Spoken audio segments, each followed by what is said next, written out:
Personal na sinuyod ni Pangulong Bongbong Marcos ang NAIA Terminal 3 para raw makita kung ano pa ang dapat ayusin dito. Nangako naman ang pribadong operator ng NAIA na mas pagagandahin pa ang mga infrastruktura sa paliparan para mas madali ang pagbiyahe ng mga pasahero.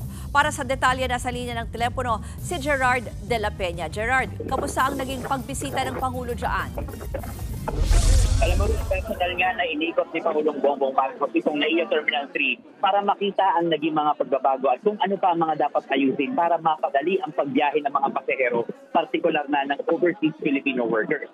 Mula check-in counters, immigration at maging ang OFW lounge, sinilip ni PBBM.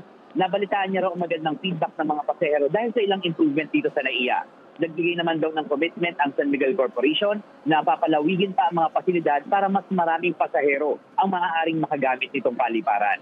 Balak daw ng New NAIA Infrastructure Corporation na maglagay ng mga facial recognition device sa mga check-in at immigration counters para maging mas madali sa mga pasahero ang pagbiyahe.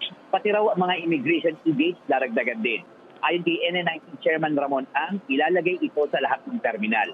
Ang DOTR daw magsasabi sa kanila kung ilan ang kakailanganin. But nilinaw naman ng mga otoridad na walang gastos dito ang pamahalaan at posible raw matapos ito sa susunod na 6 na buwan. Ruth.